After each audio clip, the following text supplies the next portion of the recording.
New Thought Media Network.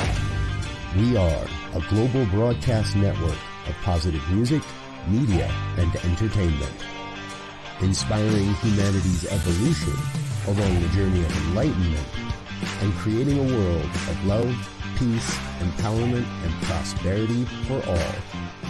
New Thought Media Network. Positively inspiring.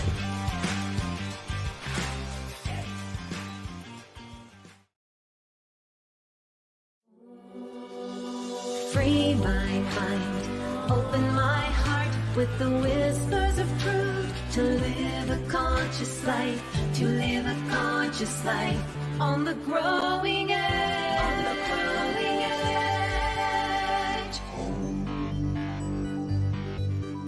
edge. And now, here's Allie. Hello and a very warm welcome to Growing Edge Live. I'm Allie Benjamin, and it is my great joy to be here today. We love to have conversations here on the Growing Edge with soul-centered individuals that are channeling their time, their talent, their energy, their creativity and resources into doing good work in the world. And so as you scroll through all of the different episodes of this podcast, of this show, you will find a wide range of individuals from all different walks of life. And we take a deep dive into who they are and how they landed up doing the work that they're doing in the world and how it is that they impact others. And today we have a wonderful guest that is back.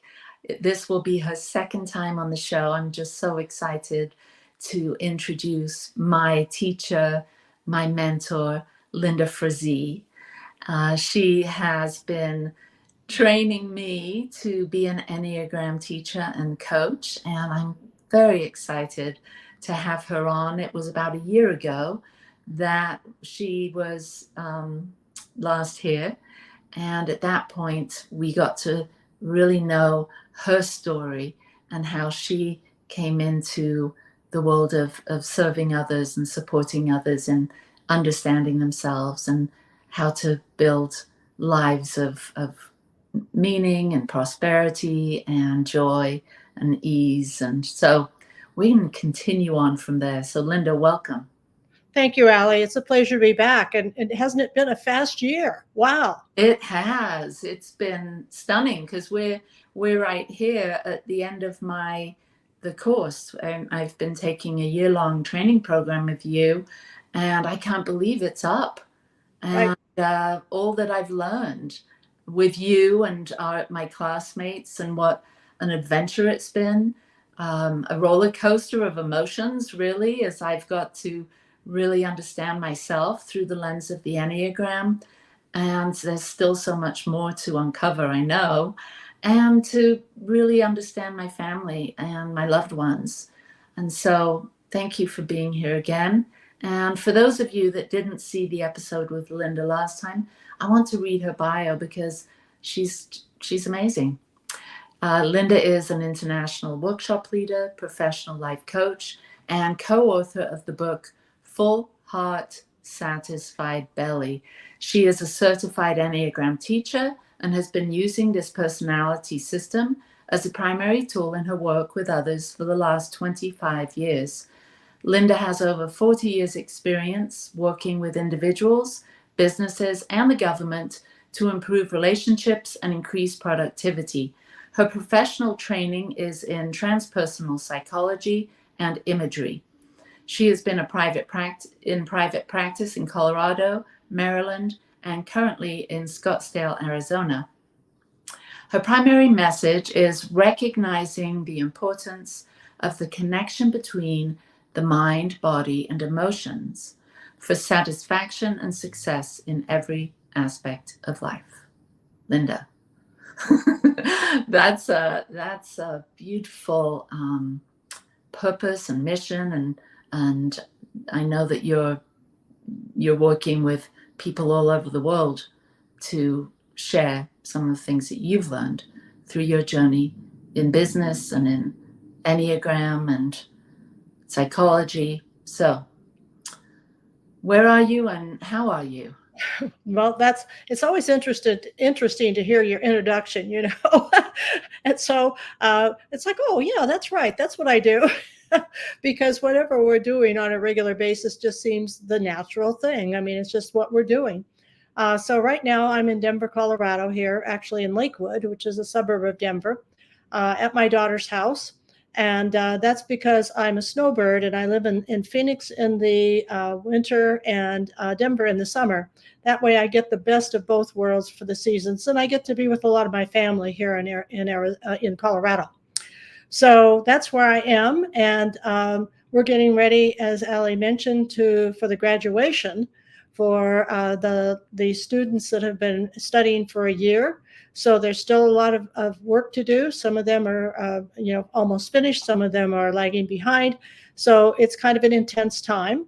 And my daughter Dr. Michelle Madrano, and I just did a big Enneagram workshop here at her church, Mile High Church, and we have a lot of people who are interested from that class in doing my next certification class. So there's lots of things afoot. Oh, beautiful. Well, we'll have to catch up after the show on all of the details. That sounds amazing. So for those that maybe are hearing about the Enneagram for the first time, can you give us a sort of a little nutshell of the history of it and how it got to this continent? Well, yes, a nutshell is important because it has a long history, probably 2,000 years old. And because we didn't have anybody as court reporters or cell phones or videos watching it, there's, of course, lots of debate about that. And different Enneagram schools tell the story a little differently about where the Enneagram came from. But I think that there's a general acceptance of the fact that it's ancient wisdom handed down through many different kinds of sects of religion. The Greek's Enneagram means a nine-pointed graph. It comes from the Greek word, and it's been handed down by many people a long time ago. Helen Palmer, who was one of my teachers from the West Coast, used to say that it was that somebody had a stick out in the desert and just drew the symbol on the sand many years ago, because of course there were no books, and it was handed down from one teacher to another.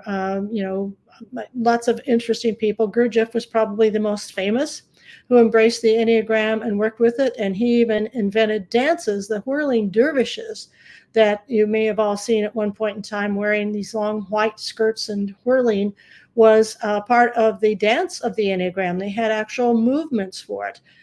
This is a long time ago. And so it eventually came to, through a number of means, but through one particular man who came, Chazo, came to the United States and started teaching it. And he taught it he was from Brazil, as I remember, and he taught it to my teacher, Helen Palmer, in her house, where she had a small group of people who came. And this is probably the 1960s, 1970s.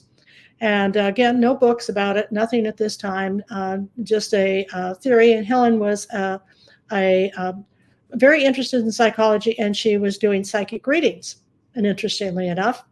And she wondered why people would get blocked she would teach them how to do it. And she was so thrilled with these students who seemed lots of potential.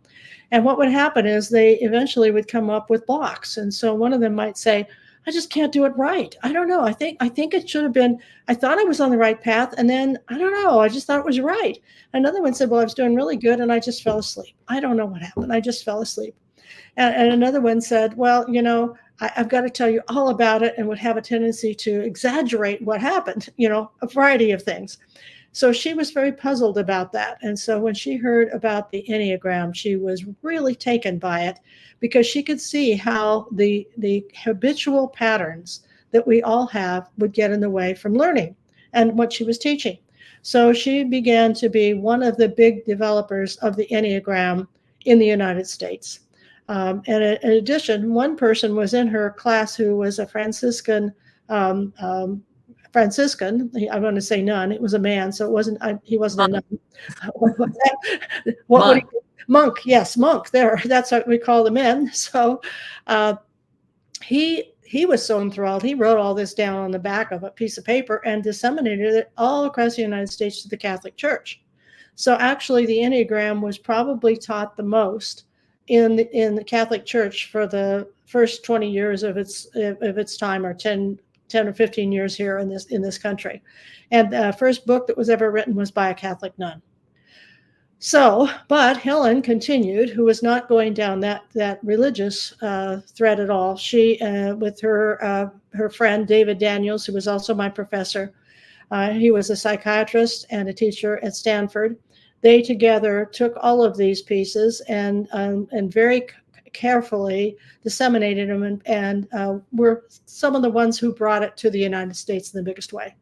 As we speak, there are several schools across the United States that teach the Enneagram. You can get a master's degree in the Enneagram now from regular colleges. Mm-hmm. And there's a school in Germany that's been teaching the Enneagram for 20 years. So it's a worldwide system. Beautiful. And so that's history of the Enneagram. And so for those that are listening that are brand new to it, what is the Enneagram, and how can they make sense of it? Like, what's the first step in understanding the Enneagram? Well, I think a good way to think of it is that it's sacred psychology. And so it was not invented by a mathematician and a psychologist in a lab trying to, on a computer, trying to figure out how to get the right person in the right job. Now, there is an element of that could be used that way, but that was not its development, and that's not its intention. It is helpful in a situation like that, but that isn't behind it. So what it is, most people think of it as a personality system. It's really much more than that. But it does have 9 types, and the theory of the Enneagram, which I subscribe to, is that we come with a genetic predisposition. That with all the study on genes now, we know that just like our hair color and the color of our eyes, that we're born with that. Now, that doesn't mean we can't dye our hair. It doesn't mean that one of my daughters was born with black hair and it turned red and then it eventually turned blonde by the time she was a year old. So it doesn't mean that that's it. That whatever we were genetic predisposition is, that we're stuck there. That's a misunderstanding, but there is an element of that. And what that element is habits and the way we think and hold our awareness. And because of neuroplasticity, we can change that. And through understanding, we can elevate it and expand it. So getting back to that. So we have, first of all, a genetic predisposition, and then that meets our family of origin. Those are the people who raised us. The more functional that system is, the better able we will function with this genetic predisposition, and possibly even begin to express our gifts, and we'll be encouraged to express our gifts as we grow and grow up. The more dysfunctional it is for any, and most families are like 90% of all families are dysfunctional in some way or not. So the more dysfunctional that is, then we have adaptive behavior. So the child who is adamant about getting their needs met will take a variety of ways of adjust their behavior in ways. And so we have, again, this core of this genetic predisposition. We have a child who's wanting to get their needs met. And then we have self-talk. And then we have all of the external sort of influences like churches and grandparents and, the neighbors down the street and the culture we live in and all of that. And those are all those factors that come together that when someone comes to see Allie or me and says, okay, what type am I on the Enneagram? We look at all of that. And more importantly, they look at it, because the Enneagram, the most significant difference between this study and many others, well, there's many differences, but this is a primary one, is the fact that the Enneagram looks at motivation, not behavior. So it's not what you do on a daily basis, why you do what you do. And one of the interesting things is my school of Enneagram teaching does not believe in taking tests. And so if you go online right now, you could find hundreds of tests that you could take to determine what your type is. Well, the reason we don't encourage tests to figure out which one of these 9 types of the Enneagram you most identify is because, first of all, most of us don't know our motivation. As Allie, you just said that you went through a lot of feelings about through this. We think we know our motivation. When I discovered the Enneagram, I was already teaching relationship workshops. I'd been in private practice. I'd done lots and lots of workshops myself. If anybody had asked me, I thought that I had it all together, except there were these pieces that were like jigsaw pieces that were missing. And I really didn't understand that. I was like, why did I do that?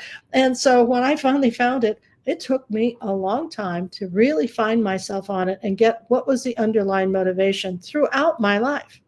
So the Enneagram is a deep dive, a study to get into improving who you are in your life, about your expressions, about your desires, just knowing yourself. Just knowing yourself is probably the biggest advantage, I would say, about discovering it. But another factor, how it's different than others, it takes time and it takes work because you have to find your own type. You can have a typing interview like with Allie. Allie could do a typing interview with you and help you narrow the field of the 9 types. But ultimately, we encourage you to find your own type because it's an inside job. So that's a lot that I've said there. Obviously, I just push a button and I'm. So you want to ask me some questions or make some statements about that? Yeah, absolutely. It's so wonderful to have you, my teacher, talking about all of this, because part of my homework has been to give a presentation of the Enneagram. And so I've been recording myself doing these presentations over the last couple of weeks. And I sent these videos, the recordings, to Linda for her to review. And this afternoon, we're going to go over that. But what's striking to me is like, oh my gosh, I forgot to mention that. Oh my gosh, I forgot to mention that. So I'm really learning a lot about the way I will be presenting the Enneagram in the future and giving a history on it. It's just such a interesting modality. It's such an interesting body of work. And so, yeah, it does take a while once you put your toe in the water, once you maybe have a typing interview and land on your leading type. That's not the end of the journey. That's like barely the beginning of the journey. And so maybe you could share a little bit about how it was for you when you first fully owned your type. Well, I'll start even a little bit before that, because when I was first introduced to it, I was absolutely kind of against it in sort of a way, in one way or another, in the fact that I was a professional speaker at the time. I was on the national speaking circuit, and I was using the Myers-Briggs and the DISC and all those traditional kinds of personality assessments that I was using. And mostly all my work was in the government and in industry, in corporate America. So I'd be a keynote speaker or somebody like that, and then I would be hired by many people as an ongoing consultant. So when I first saw it, I thought, well, first of all, the first thing the mistake that came down the line for me about the Enneagram is I had some colleagues who were in my therapy office, and they came back from having heard Helen in California, Helen Palmer, and they told me what my type was. Well, I was irritated about that. I didn't know anything about the Enneagram, but I mean, they were sure that's who I was, and that was annoying as it was. Well, then when I read it, I thought, no, that's not me. They said I was a 3 on the Enneagram, which is a performer. Well, I am a performer, and I was a professional speaker, but that was my occupation. And I didn't agree with a lot of the things that they said that are typical for 3s. For instance, 3s like to be the best, and I don't want to be the best. I want to be good. But I knew it wasn't the best, was not my motivation. And so there were a lot of things there that didn't really work for me. So when I finally did decide to become certified, and that's a long story about that, because I did resist. The biggest thing, I'll touch on that, I didn't think I could teach it in business. And business was my income. That's how I was making a living. Because I thought as I began to really study it more, I realized it gave you so much information about the people that you were living and working with, that I thought, wow, this has to be a highly functional workplace, because do you want your boss to know that you could be a 2 and that you're going to be such a helper that you're very willing to work overtime with no pay, or that you'll clean up the office after the luncheon and that you're just all there? I thought this is really a setup unless you have really functional people. Now, partly my concern about that was because one of my topics that I was speaking on was dysfunctional families in the workplace, and how we brought that kind of dysfunction into the work and how it showed up. So I was concerned about the legitimacy of really bringing that to a work setting, for fear that it could be misused. So that was my concern. But I did study it, and I trained with some people unofficially before I got certified. And I began to see, okay, so this is my fear for people. This is because of my sense of authenticity, not knowing at the time that I was a 4 on the system. I still wasn't sure. I was looking at maybe a 2. I wondered if I was resisting the 3, the performer's the 3, the 2 is the helper. So anyway, I finally went to get certified, and there were 50 of us in that group, and I was the only one who didn't know for sure her type when I got there. And so, of course, that didn't help. And so Helen at first said, well, just sit on this panel. Panels are where you have people who know their types and they get interviewed. That's something that Allie's been learning to do, something now done for nearly 30 years. But at the time, I had never run a panel, and so I would sit on these panels of these types, of the ones I thought I could be, and to see what I identified and how the energy, how if I really gelled with that or not. And I wasn't getting it. I was like, no, I wasn't. I didn't know. And finally, Helen sat me down. She said, you have to make a decision after like 2 or 3 days. And I was like, ah. So I was confused. I was confronted. I felt different than everybody else. And so I just went to one of these to listen, and there was a 4 panel. I had never considered the 4 panel as one of my types, because the way it was written in those early books was that a 4 was just this dramatic, helpless, victimized person. And I never saw myself that way at all. So I sat and I listened, and there's more to the story about Enneagram than 9 types. There's actually 27 types, which is a very advanced concept, but it's called subtypes. And one of those subtypes was a woman who was speaking. I felt like I was like my cat Mittens. I felt like my whiskers were tweeting. and I had a full body resonation, and I knew that was my type. And so it made all the difference for me to understand that. Now, if you're somebody who's listening to this and you're going, oh my gosh, this sounds so complicated. Well, it is complicated, but you start at the beginning.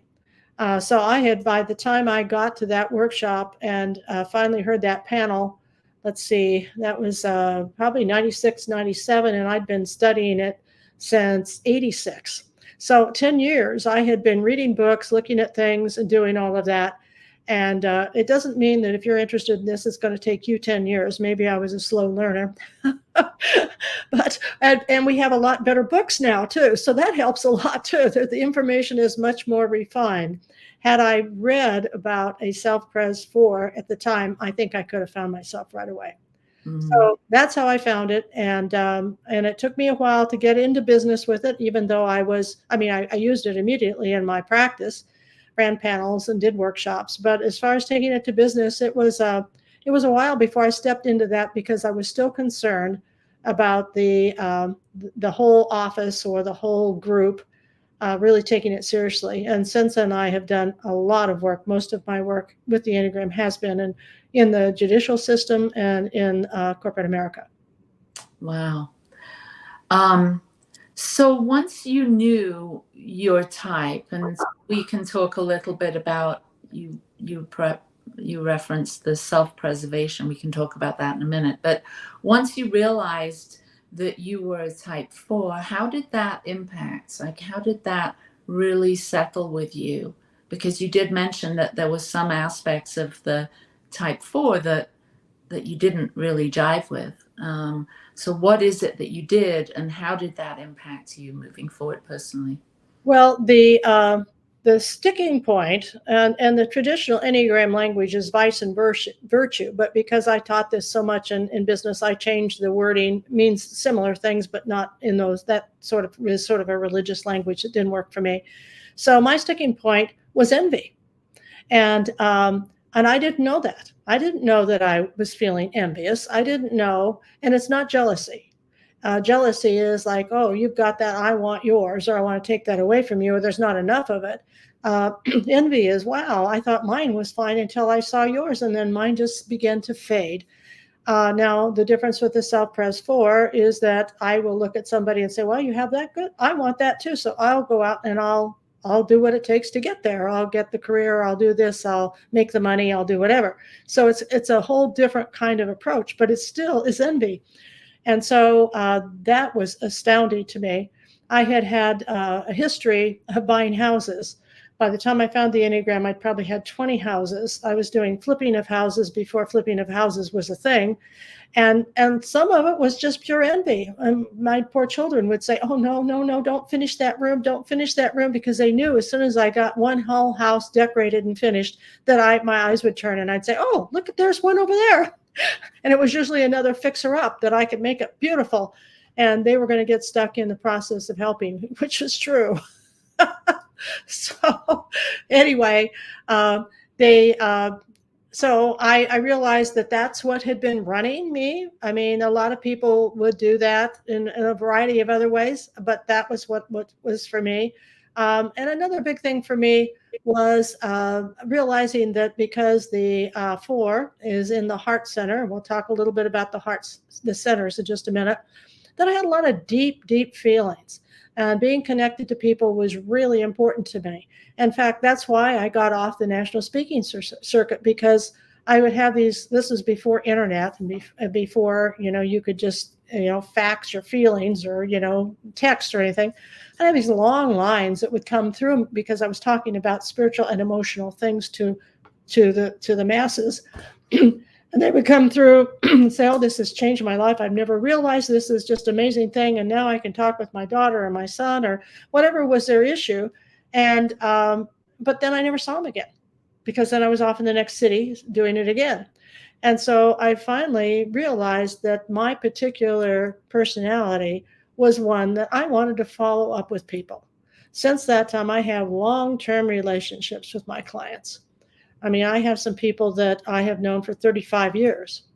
And, and because I do a different kind of coaching than the traditional psychological one, they're also my friends, and so it's a whole different element. And that's the connections that I wanted. And there's no way I was going to get those connections.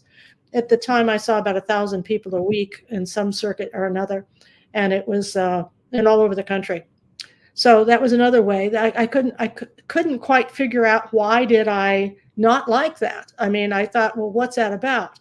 So I would have said, oh yeah, I really like people. I'd like to be connected. But the depth of the connections that 4 need and want is so much more than just, being on the stage. Had I been a 3, that would have been just great.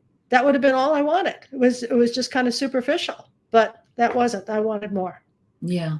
Well, as you know, and maybe I am also a type 4, self-preservation type 4. So that's been an interesting connection. And it's just so wonderful to be learning from someone that probably has a deep insight into me and why I'm doing the things I do and why I get tripped up and triggered by particular things. But we're going to take a really short break. And we're going to be back to continue this conversation. The New Thought Men's community proudly presents New Thought Men's Summit, Foundations, an online conference, September 22nd through 27th. Register today at www.newthoughtmens.community, featuring 22 New Thought speakers, ministers, and visionaries, sharing their wisdom of modern spiritual masculinity. New Thought Men's community. Empowering wholeness, centered in spiritual living. People of African Descent New Thought Group proudly presents Celebrating Our Soul, Consciously Creating Change at Unity Village, Thursday, August 1st through Sunday, August 4th. some of our greatest keynote speakers, some of our finest musicians and vocalists, some of our amazing and experienced panelists, and some of our fabulous masterclass presenters will be there for you at Celebrating Our Soul, Consciously Creating Change at Unity Village this summer. Regular registration ends June 30th, so don't delay. Register today at padntg.com. Sponsorship opportunities are available at padntg.com. Volunteer opportunities are available at padntg.com. Go there now, padntg.com. See you there.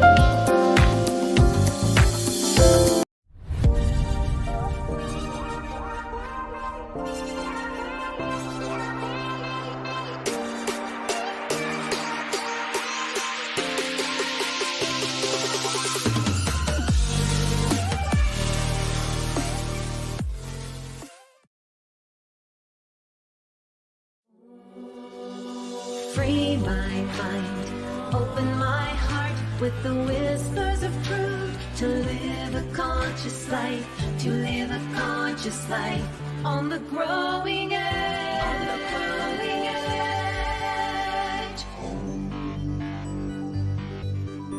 edge. And now, here's Allie. And we're back with my guest, Linda Frazee. And Linda, we were just talking about you discovering your type and how that impacted your life and your work, and the fact that you and I are both the same type, which is interesting. We also touched on the fact that there's other dimensions or layers of the Enneagram that are very helpful. Knowing our leading type is the first step. And then you mentioned the intelligence centers and the subtypes, you and I both, self-preservation. And then there's particular challenges that each type has, vices, and there's virtues or gifts that each type has. Maybe we can explore a little bit about the layers as someone starts to, study this and take it a little bit deeper. That's great, Allie. And, it just dawned on me listening to your title, The Growing Edge. This is a perfect fit for the growing edge, because the Enneagram is that. Most human beings, by the time they're in midlife at least, have some idea of who they are. That's the consistency and perhaps even the patterns. That's much more knowledge. There's much more knowing now than there was when I was young. Because now there's Oprah Winfrey and there's things on TV and there's books and there's all kinds of things. So most people kind of have an idea of who they are. The Enneagram opens it up even more. So I'll just go over those briefly. There's 9 types. So there's the perfectionist type or the reformer. I think the reformer is a better word, because some people feel insulted by the fact that they might be considered a perfectionist, and some of them might be grateful, like, yes, that's who I am. So because they want to get it right, and they do it right. They're so good. They're detailed people. They if they're reading a book, they can find all the words that are misspelled and the things that aren't right, and they kind of look at life like that, and boy, do they get things done. They keep their word. If you're a 1 and you say you're going to be there at 2:00, boy, that they're going to be there early probably, or at least there on time for sure. So they add a lot to our whole world for a variety of reasons. And the motivation they're working with is to be really a good person and to not show their anger and to do it right. Now, they're black and white thinkers, so they think that there's a right way and a wrong way. And that might work handily if they're literally that the work they do for a living, but in relationships, that can be a problem. So they can be resentful because they can't figure out why other people aren't doing it the right way. And because they have a tendency to swallow their anger, because a good person wouldn't be angry, or a perfect person would certainly not be angry. So they can actually get very anxious at times, and we all can get anxious. But they have a habit of being anxious and worried. And if they feel they insulted someone or someone insulted them, they could lay awake all night worrying about it, or maybe even maybe weeks would keep chewing on that. Mm. So that's the 1. The 2 is the helper. This is the person who is going out and they scan immediately for anybody who needs help. It's just an automatic sort of response. And now they can abandon themselves. They can abandon their families. I don't mean abandon like leave them in the, leave them at home and run away. I mean, they instead of keeping their own agreements with their family, if somebody else needs help, it's very easy for them to turn their head and go toward them. A wonderful, wonderful trait. Many of our healthcare workers are twos. Anybody in a helping profession, doctors often are twos. They're not the only ones. Anybody could be a two.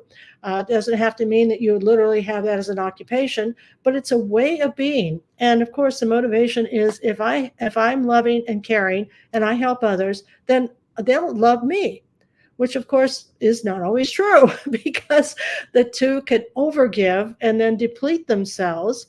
And then they don't have as much to give to themselves or even meet their own needs. So that's their challenge.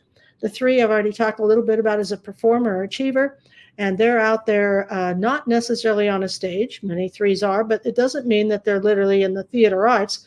Whatever they're doing it at the very best. They want to be at the top of the heap. They want to be recognized for it. They love the applause that comes out. It just fills their heart. And the only problem is that they're so productive, and they're very much like the ones, and that they get things done. And they're not black and white thinkers, they're gray thinkers. So they see more the middle thing, and they will cut corners to get things done because it's efficiency that's really important for them. Well, however, they're so busy. They're so busy doing that they can also forget themselves in a very, the challenge is called deceit. It doesn't mean they're deceitful people. It means that they'll say, oh, yes, I can do that. Yes, I'll volunteer for that. Okay, fine, I'll do that. And if you have a boss or a supervisor who's watching this, they may go over to them later and say, Mary, how many hours in a day do you think you have? Because in the moment, the deceit is, of course, I'm unlimited. I can do everything. And they can't, of course. And so they have to learn to pull themselves back and be realistic. I often say that I think threes, it's like they have holes in their feet, and the sand is the applause and the achievement. But until they learn to patch the holes in their feet, it comes out. So as soon as they've gotten the applause or whatever, they've got to do more because they've got to get more and more. And so the Enneagram shows them in a much more gentle way than perhaps I've even said here about how to recognize that and come back. The four we've talked about, the challenge is envy, but the four is very much an emotional person and is very tied to the other's emotions, feels other people's emotions, can read other people's emotions easily. And by the way, is considered to be the most intuitive on the whole Enneagram. And that doesn't mean that they are the only one who owns it, but they can. And the envy can get in the way of like overreacting, over dramatizing, all kinds of things like that for the four. The five is called the observer, and they are the ones who stand back and observe in any given business situation that I have. If you have a group sitting around the table for this discussion, there'll be one who's laid way back against the wall. If possible, they'll tilt the chair back. They want to be just listen, and they don't say much. They don't raise their hand in the meeting. They're just observing. And yet, if I want to find out the synopsis of what's going on or what was said, or if there's a disagreement about two people of what was said, I can say to this guy, hey, John, what do you see there? And John knows because John hasn't been talking. He's been observing, and he's like a sponge taking all of this in. So the observer is the one who tends to be afraid of what could happen. And so as a result, they study and they research, and they are very, very good experts in their field. They like to be experts, except that sometimes, because they tend to also be introverted, not always, but many of them are, they can get isolated in their heads, because their head is for them a very nice place to be. They have all these ideas, and they can bring all these thoughts in and learn new things, and it's so exciting and fun that why do they need people, And so isolation can be a problem for a 5, and they have to learn to branch out and spend time with people so that they can get the more human and touch aspect of things. The 6 is right there beside the 5, and I didn't mention the centers, but the centers, this is a mental type, the 5, 6, and 7 that I'll talk about next. I've already mentioned the 5. The 6 is right there beside the 5, and they are they're also afraid for their own safety because they're concerned about the worst case scenario. Most all little children who are 6s have been observing and watching out. They're very good planners, extremely good planners, because they're planning to avoid the worst case scenario or to walk around it, or if they plan well enough, possibly it won't happen. 6 who goes on vacation has all the hotels, all of them booked, and that might be more important in this day and age, but it didn't used to be. And they have all the things dotted and T's crossed and all of that. And the only thing is that if something like this that was planned doesn't work out, oh, wow, now they're quite upset, because it isn't just about the plan didn't work. It's like, I'm not safe, because I'm only safe if I can get the plan. And so, so that's a big problem for 6s. And the healing for them is learning that, of course, the reality in life is that things do change. Unfortunately, many things happen we never would have dreamed or planned about. And then next door to them is another head type or a mental type, was a 7. In this center, these people, the 5, 6, and 7, in this center of intelligence, we have 3 centers of intelligence. This is the head or mental or thinking center of intelligence, which is very highly prized in most countries and certainly in America. That we're supposed to be logical and be smart and be thinking, and we should put a lot of focus on that level of intelligence. The 7 is also a fearful type, but you'd never know it, because they're like Tigger the tiger of the Enneagram. They're bouncy, bouncy, bouncy, fun, fun, fun. What's next? And looks really desirable. Most people who see the Enneagram want to be a 7, or will mistype as a 7, because that looks like would be the most fun one to be. However, the challenge for the 7 is that they're running away from pain. Anything that hurts, they will just turn their head and go in another direction, because that's a lot more fun. And they're very good at creating. They're also good planners, but planners more for fun, spontaneous, delightful, sense of humor. Again, like Tigger the tiger, bouncy, bouncy, bouncy. And yet on the other side that needs improvement is the ability to sit long enough and really be with our own pain and disappointments in life that, again, are inevitable. And then you get a really strong person on both sides. So most 7s have no idea that the reason that they have all these good ideas and travel so much is that they're avoiding pain. Then we have the 8, which is now we're going to go into another center of intelligence, which is the body center. And the body center is the instinct type. It's the, we all have instincts, but these people, if you think of a center of intelligence from the Enneagram, it's like a default system. So the ones that I've mentioned so far, the default is to go to their head, the 5, 6, and 7. The default system for the body center, which is the 1 that I've already talked about, and the 8, and the 9, is to instinctively behave. The 1 instinctively, the one I've already talked about, that reformer instinctively suppresses their anger, so they think no one can see it. It leaks out, and anybody who lives or works with a 1 knows when they're upset with them, but they may not own it. If you even say, well, I think you're a little irritated. Oh, no, I'm not irritated, but you can feel it. Okay, the 8 is the one who overuses anger, and because all of these are struggling with anger in one form or another in this center. And so in this center, the 8 explodes. Usually as a child, they had tantrums, may have gotten in fights and athletic fights, expressed their anger in various ways. And if they're lucky, perhaps in a team sport, they maybe have had a good coach that said, this isn't going to work. You can't do this, or you can't play. And so they begin to learn, hopefully, at either in high school or college, perhaps, that I have to ratchet this back. I have to pick my battles. And but they have very big, forceful energy, and they are out there in the world. There are people often ask which types are there the most of? There's actually supposedly fewer 8s than there are other types. However, I've never seen an international study yet, so I don't know that we know that unequivocally.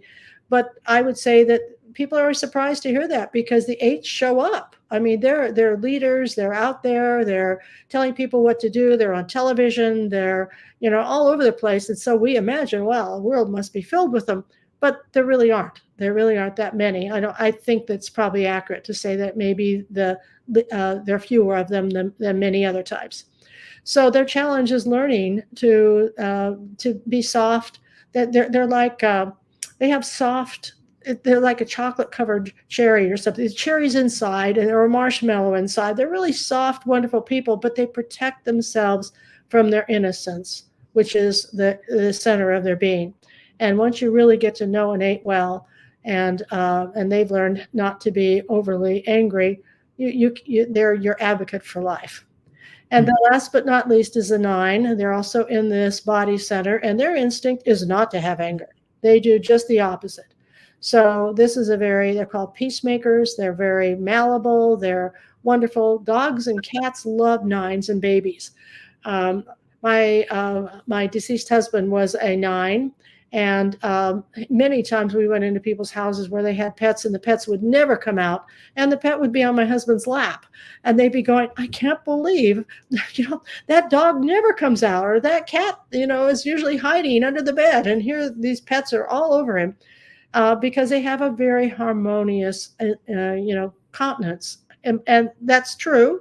However, sometimes they are so harmonious that they don't advocate for their own rights. And they don't stand up. They'll go along to get along is a common phrase we use for 9s because they're so afraid of conflict. And what they imagine as conflict wouldn't be much. Like, for instance, if they ordered a grilled cheese sandwich and they got a cheeseburger instead, they'll likely eat it anyway because they don't want to cause any problem. They don't want to bother the waitress. After all, she might be upset. So they'll just, eat that sandwich even though that's not what they ordered. So it goes deep. I mean, this is a foolish suggestion as how it shows up, and it's very common. But in a relationship, it takes a lot of trust for them to finally talk about things that they're not happy with, so that you can have a healthy relationship. Wow, that's a lot. I notice in the comments someone says, "Can your Enneagram type change over time?" Yes, that's a very common question. Generally, the theory is no, that we have that genetic predisposition that doesn't change. However, we can grow in it. And so we can grow and develop. And that's the type we lead with. You've used that term correctly, Allie. I was pleased to hear you say that. We lead with a certain type. That doesn't mean we are. I don't like people to say, I am a 4, I am a 2, I am, because we're taking on an identity, and we're not clones, because we've all had our unique different experiences along the way. And so, but back to this question. In reality, again, this is more complicated, but still it bears repeating, or it bears mentioning. We lead with one number, and then we have a relationship to 4 others. So we're a combination of basically 5 numbers altogether. So like Allie and I, as a 4, we have a 3 on one side and a 5 on the other. So we have an observer on one side of us, and we have this performer on the other. So, and the way I like to describe that's called wings. My first Enneagram teacher was a nun, and she said that it's just like a bird. If you only have one wing and you try to fly, you're not going to fly very well. So it's ideal to develop those other 2 parts. Now, the way I like to teach it is that most people are living on a little baseball diamond, the size of that. That's where they live. And some people are born, live, and die, and they never get off of it. Those are the people who say, I am who I am, who I am, and I'll never change. And by gosh, they don't. But if you're interested in growth and the growing edge, your growing edge, just like what Allie's title is, you can consciously understand what these 2 wings are and develop those consciously, which is a wonderful sort of, it's like money in the bank. I always say it's like money. It's a resource that you had in the bank you didn't even know you had. Now you live your life not just from this little baseball diamond, but you have expanded yourself. So you have a lot more flexibility in your everyday reality. So that's an important path. And then go ahead. Yeah. So I know we're coming up to the end of the show, and I'm like, oh my goodness, there's so much more I want to talk about. You mentioned intuition, and that is, it's said that the fours can be very intuitive. That doesn't mean that everyone else isn't, but it's wonderful just to sort of sink into that. So let's talk about intuition and the Enneagram, and how's it played out for you, and how have you seen it played out for other types? Or but that's going to be a fast discussion with our time that's left. So I would say, I think all of us are born with the possibility of intuition, and some of us, because of our heritage and our circumstances, are then more willing to express it from the time we were young. And I had a family where that was encouraged, so that helped me. But what I'm going to do is I'm going to go through the types of the Enneagram very quickly, and about how they express or how they don't intuition. So the performer that I mentioned, who tends to suppress their anger, has a tendency to worry and want words, thoughts, and actions to add up, and they can get caught up in that doesn't make sense. And so when things happen that aren't logical, that don't have a straight path, it doesn't make sense. And intuition jumps. Intuition is the meaning of intuition is interesting. And I actually looked it up. The innate ability to know something without having to consciously think about it or know about it. That's what it is. And so if you're a 1 and you're thinking, this does not make sense, that's going to get in the way. So they have to learn to overlook that possibility so they can experience it. And 2s can be so focused on everybody else that the intuition that they may feeling, sometimes called a gut feeling. So people sometimes feel and that's probably the most common way that anybody in business thinks about it, is follow your gut or your gut feeling. And if you're a body type like a 1, a 9, or an 8, that really works. But the rest of us have gut feelings too. And so they may miss that while they're busy with their up and out eyes looking to see somebody else.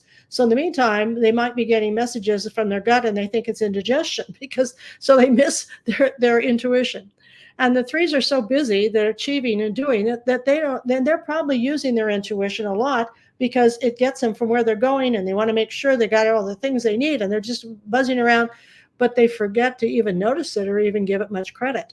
So in order to really get into it and really take a good account of it, they have to slow down. The 4, as I said, is the one that's considered the most intuitive on the Enneagram, because we are so about connections. So we feel the energy, our own emotions, and we feel others as well. However, if we overdo it and we don't take proper care of ourselves and our own personal needs, then intuition can dwindle, and that unbalanced energy can move into drama. The quiet observer that I talked about has a great capacity for being intuitive, especially if they've developed their 4 wing. But they can get caught up into research and validate it to make sure, is this really valid? Is this true? What are the statistics about it? And can this be perceived and proved factually? So, when that happens, they kind of step out of their self. And I'll tell a brief story. I had my first husband was a 5 on the Enneagram. We didn't know the Enneagram in those days, but he was.